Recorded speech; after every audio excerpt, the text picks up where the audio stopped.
Good morning, everyone. Lovely to see you this morning. It's a bit wet and grey outside, but never mind. Let's crack on and see what is up behind number 11. Shall we? Let's have a look. Number 11. And it's a crown.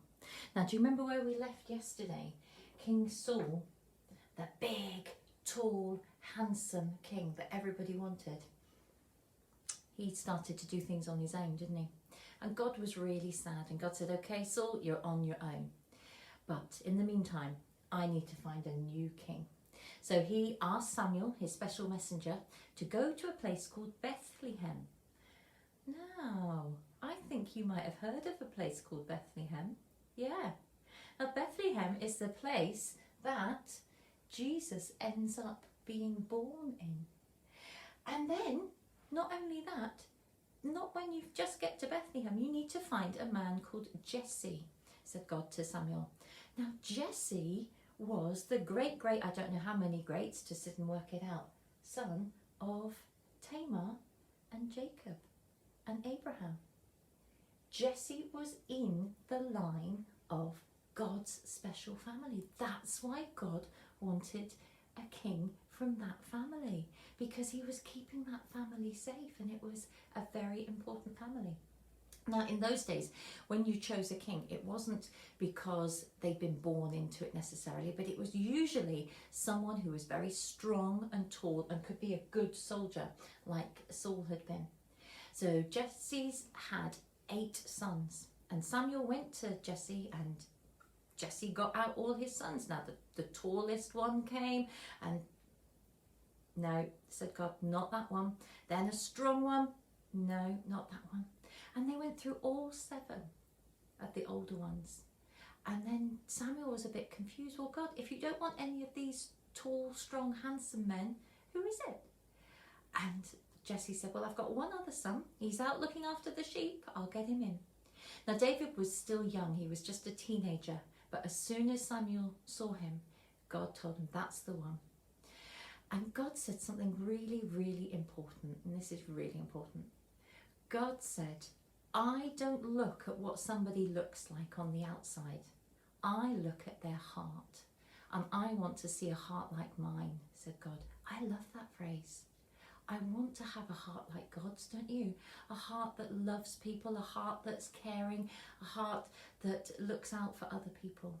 And God recognized David's heart was good. He was kind. He was still young, so he needed to have time to grow up to be a king. And Samuel knew that. So Samuel anointed David with oil, which was the way they chose a king at those times. And then a few years passed. And in those years, David did some really good things. You know that he fought a great big giant, Goliath, with just 5 little stones. He went into all sorts of battles. He wrote songs, and we still sing some of them now. They're in the Bible called Book of Psalms, and we still read them. But God promised David 2 things right back when he became king.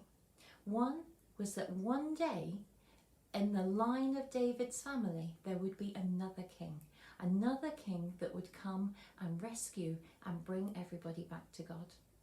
And the second promise was, if David continued to listen to God, God would always be with him.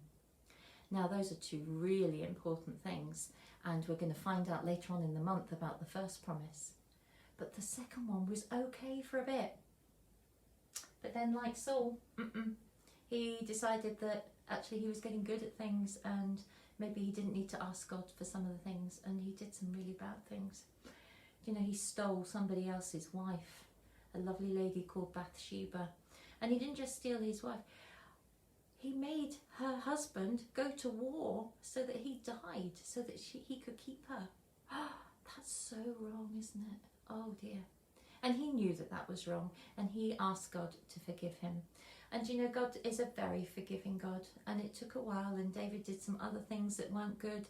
He fell out with Saul, and he had to run away for his life, and all sorts of things, and you can read all about them in the Bible. But God still had a plan. He had a plan right from the very beginning. And part of that plan even involved the things that David did wrong.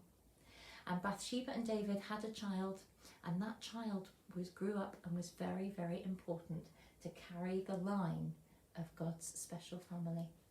So I love the fact that even when we do things wrong, God doesn't just turn around and say, well, that's it, you're done. I'm not going to have any more to do with you. When we come back and we say that we're sorry, God turns those wrong things around and uses them for good.